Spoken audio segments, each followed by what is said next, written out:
एक बार फिर से आप सभी का स्वागत कर रहा हूँ मेरे इस नए वीडियो के साथ। यहाँ हम चर्चा कर रहे हैं अब राहु और चंद्र की युति अगर आपके मेष लगन की चार्ट में सप्तम भाव में बन रही हो, तो यहाँ राहु और चंद्र आपको क्या-क्या प्रभाव दे सकते हैं। देखिए राहु और चंद्र यहाँ है तो ये तो तय है कि आपका जो इमोशनल अटैचमेंट है वो अपने पार्टनर से बहुत ज़्यादा रहेगा। ये जो कंजक्शन है आपको काफ़ी ज़्यादा क्रिएटिविटी और काफ़ी ज़्यादा इमेजिनेशन प्रोवाइड करता है, क्योंकि दोनों का ही जो दृष्टि आपके लगन पर रहता है। तो इंडिविजुअली आपके लिए अगर देखा जाए तो ये कंजक्शन काफ़ी सपोर्ट कर सकते हैं आपको, स्पेशली क्रिएटिविटी के मामले में या चंद्रमा से रिलेटेड कोई भी काम करने में। लेकिन अगर आपके रिश्तों को लेकर देखा जाएगा तो ये कंजक्शन उतना फेवरेबल नहीं है। यहाँ पर हो सकता है कि आपका जो पार्टनर होगा वो गलत तरीके से आपको ट्रीट करेगा और आप उससे बहुत ज़्यादा अटैच हो जाएंगे। बाद में जो आपकी अटैचमेंट है कहीं ना कहीं वो एक सेपरेशन में या इवन वो डिवोर्स में बदलेगी आगे चलकर, क्योंकि ऐसा जो राहु है चंद्रमा के साथ वो आपको अचानक से चीट करने के लिए दिखाता है। पार्टनर की तरफ से आपको ये चीटिंग होगा। दूसरा, यहाँ चंद्रमा आपकी माताजी को रिप्रेजेंट करते हैं। माताजी को रिप्रेजेंट करने और फोर्थ लॉर्ड होने की वजह से इस बात की बहुत हद तक संभावना है कि जो आपकी मैरिज होगी, मैरिज की वजह से आप घर में कभी भी सुखी नहीं रह सकेंगे। हमेशा बेचैनी, तनाव या एंग्जाइटी का शिकार होंगे। और ये हो सकता है कि पार्टनर से आपकी जो एक्सपेक्टेशन है उनकी वजह से भी ऐसा हो आपके साथ। अब राहु चंद्र यहाँ कितने ज्यादा क्लोज है, जितने ज्यादा ये क्लोज होंगे उतना ही ज्यादा जो राहु और चंद्रमा से रिलेटेड जो गुण है वो आपके पार्टनर में होने की संभावना बनेगी। और यहाँ क्योंकि इस भाव के स्वामी शुक्र हैं, तो शुक्र को भी अब आपको देखना होगा। साथ ही साथ यहाँ कोई भी अन्य प्लेनेट बैठा है इन दोनों ही ग्रहों के साथ, तो उस प्लेनेट को जरूर देखिएगा। अगर वो प्लेनेट यहाँ रेट्रोग्रेड होके बैठा है तो राहु उस ग्रह को बहुत ज्यादा प्रभावित कर पाएंगे और उस ग्रह को काफी ज्यादा मल्टीप्लाई भी कर पाएंगे। तो आपके चार्ट में वो ग्रह जो यहाँ बैठा है वो किस भाव का स्वामी है, उन भावों को लेकर भी आपकी अपेक्षाएं उतनी ही अधिक बढ़ जाएंगी। लेकिन क्योंकि हम राहु और चंद्रमा की ही युति के बारे में बात कर रहे हैं, तो यहाँ पे मेनली आपको फोकस करना है कि आप कितना ज्यादा स्ट्रेस यहाँ झेल सकते हैं, अपने रिलेशनशिप को किस तरीके से हैंडल कर सकते हैं। ऐसा हो सकता है कि आपकी जो मैरिज है या इवन जो आपकी मैरिज होने के बाद की लाइफ है उसमें आपकी माता जी का इंटरफेयर होगा, या आपके पार्टनर और आपकी माताजी के बीच में काफ़ी मतभेद होंगे, या इवन आपके और आपके जो माताजी हैं उनके बीच में काफ़ी ज़्यादा यहाँ पर डिफरेंसेस ऑफ ओपिनियन देखने को मिल सकता है। तो यहाँ पे हम ये बोल सकते हैं कि जो एक रिलेशनशिप को लेकर जो एक स्ट्रेस है, कहीं ना कहीं एंग्जाइटी है, वो देखने को मिलेगी। साथ ही जो आपका पार्टनर है वो आपको काफी गलत तरीके से ट्रीट करेगा। शुरुआत में हो सकता है कि आपका जो पार्टनर है वो आपको लुभाए किसी भी तरीके से या कोई भी प्रकार का लालच दे। अब अगर यहाँ राहु और चंद्रमा की इस युति के साथ मंगल का संबंध बनता हो या यहाँ पे अगर सूर्य का संबंध बनता हो, तो इस बात की संभावना बहुत अधिक है कि आपकी अटैचमेंट लगातार बढ़ेगी। लेकिन अब आपका जो पार्टनर होगा वो आपको इजीली चीट कर सकता है या धोखा दे सकता है। इसी तरीके से अगर बिजनेस को लेकर देखा जाए तो बिजनेस में भी पार्टनरशिप में ये कंजक्शन उतना अच्छे से काम नहीं कर सकेगा, क्योंकि यहाँ पर आप बहुत जल्दी डिप्रेशन में आ जाएंगे, एंग्जाइटी के शिकार हो जाएंगे, या आपका जो मन है वो काफी कमजोर रहेगा। इसी तरीके से आपने मैरिज को अगर निभाना है आगे चलकर, तो मैरिज के लिए भी आपका जो मन है एकदम टूटा टूटा सा रहेगा और आप कोई भी स्ट्रिक्ट फैसला नहीं ले सकेंगे मैरिज होने के पश्चात। अक्सर ऐसा हो सकता है कि आपको आपके पार्टनर के अकॉर्डिंग ही चलना पड़ सकता है। इंडिविजुअली आप इस कंजक्शन को थोड़ा फेवरेबल तरीके से जरूर देख सकते हैं। साथ ही यहाँ शुक्र का भी मजबूत होना जरूरी है। तो शुक्र जितना अधिक आपका मजबूत होगा उतना ही अधिक ये चांसेस हैं कि आप धन और लग्जरी की तरफ आकर्षित होंगे। अब बात आती है आपके जो अदर रिलेशनशिप बनते हैं, एक्स्ट्रा मैरिटल अफेयर वगैरह होते हैं उनकी। देखिए राहु और चंद्रमा यहाँ है तो मोस्टली इस बात की संभावना बन जाती है कि जब तक बहुत सारे रिलेशनशिप में आएगा और वो हमेशा इमोशनली बहुत ज्यादा अटैच्ड रहेगा। साथ ही इस प्रकार का जो चंद्रमा है वो आपके रिलेशनशिप को लेकर और आपके दूसरे लोगों के साथ पार्टनरशिप को लेकर आपके मन में बहुत ज्यादा भय क्रिएट करेगा।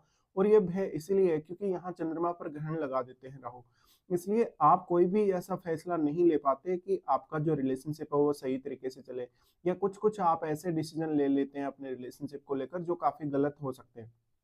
राहु चंद्रमा की अब युति है तो यहाँ लगन में जो बैठा हुआ प्लेनेट है, क्योंकि केतु तो यहाँ होंगे ही, तो यहाँ जो भी प्लेनेट बैठा हुआ होगा वो भी यहाँ प्रभाव डालेगा। अगर आपके लगन में बैठा हुआ प्लेनेट अगर रेट्रोग्रेड है तो आप ये समझिए कि जो केतु का प्रभाव है उस ग्रह पर सर्वाधिक रहेगा, तो उस केस में वो उतना अधिक यहाँ चंद्रमा को प्रभावित नहीं कर पाएगा।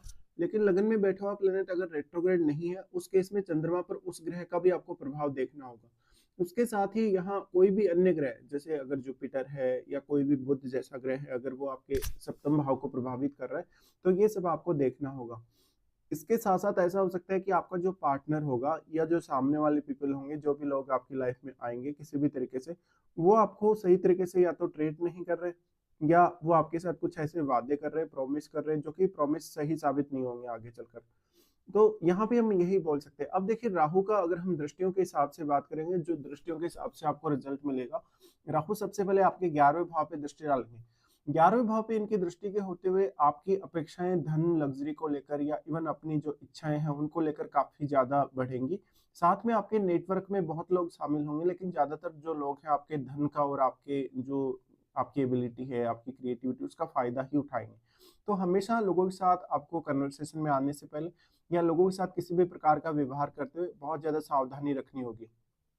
राहु का दृष्टि जो आपके 11वें भाव पे पड़ रहा है, ये आपको इनकम के मामले में बहुत ही अच्छा रह सकता है। अगर आपका शुक्र भी मजबूत है, तो आप इंडिविजुअली कोई भी इस प्रकार का बिज़नेस कर सकते हैं, जो यहाँ पे जिसको चंद्रमा रिप्रेज़ेंट करते हो। ऐसा भी हो सकता है कि जातक अपने घर या परिवार का जो बिज़नेस है, उसको भी आगे हैंडल कर सकता है, लेकिन परिवार के लोगों का इंटरफेयर होने के चांसेस भी उतने ही अधिक बढ़ जाते हैं। राहु 11वें भाव पे दृष्टि डाल रहे तो जातक को पैसे के लिए कभी-कभी बहुत ज़्यादा डिप्रेशन में लाएँगे, एंग्ज़ायटी में लाएँगे। जातक अपनी जो इच्छाएँ हैं उनको कंट्रोल नहीं कर सकेगा कभी भी और कुछ ऐसे फैसले ले लेगा जिसकी वजह से उसको पैसे का नुकसान होगा या उसका पैसा दूसरे लोग लूटेंगे। अब राहु की दृष्टि फिर लगन पर पड़ती है, लगन में आपके केतु स्थित होते हैं और देखिए केतु और राहु के बीच में जो यहाँ पर 180 डिग्री का जो एंगल बना है, उसकी वजह से राहु का प्रभाव हालाँकि केतु पर एक सीमा तक ही रह सकता है। लेकिन जो केतु के साथ बैठा हुआ प्लैनेट है, उसके ऊपर भी जो राहु का प्रभाव है, वो भी इसी तरीके से पड़ेगा जितना वो केतु पर पड़ सकता है। बट जो यहाँ पे आपके केतु के साथ बैठा हुआ ग्रह है, वो यहाँ राहु पर बहुत अधिक प्रभाव डालेगा।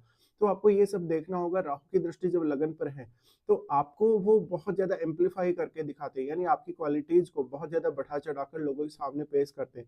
लेकिन आपको इसका एहसास नहीं होगा क्योंकि आपके लगन में केतु है, तो आपको लगन से जुड़ी हुई जो भी आपके अंदर एबिलिटीज़ हैं, जो भी आपके पर्सनल जो गुण हैं, उनको केतु कम दिखाते हैं या आप उनका अनुभव नहीं कर सके क्योंकि केतु ने यहाँ की एनर्जी को एब्ज़ॉर्ब किया है, यहाँ के गुणों को एब्ज़ॉर्ब किया है, तो यहाँ केतु ने कमी उत्पन्न की है। इसलिए आपको कॉन्फिडेंस नहीं रहेगा सप्तम भाव से रिलेटेड मामलों में डील करते हुए।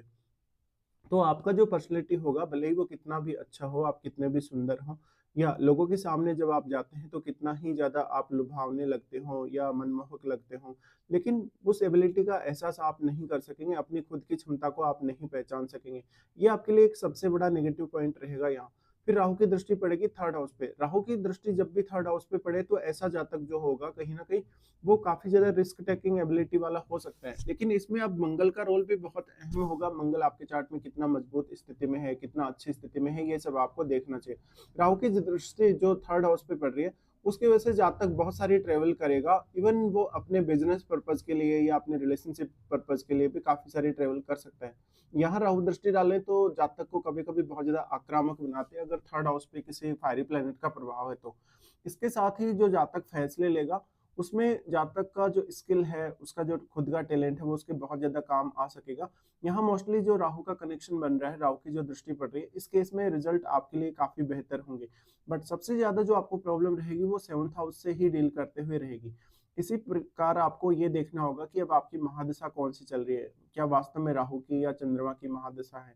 लेकिन देखिए राहु चंद्र का अगर युति है तो आप ये समझ लीजिए कि आप कभी भी अपने पार्टनर से खुश नहीं रह सकेंगे। आपका पार्टनर आपको अपने अकॉर्डिंग चलाएगा। जैसे वो चाहेगा वैसे वो आपको ट्रीट करेगा और जैसे वो चाहेगा वैसे ही आपको फैसले लेने होंगे।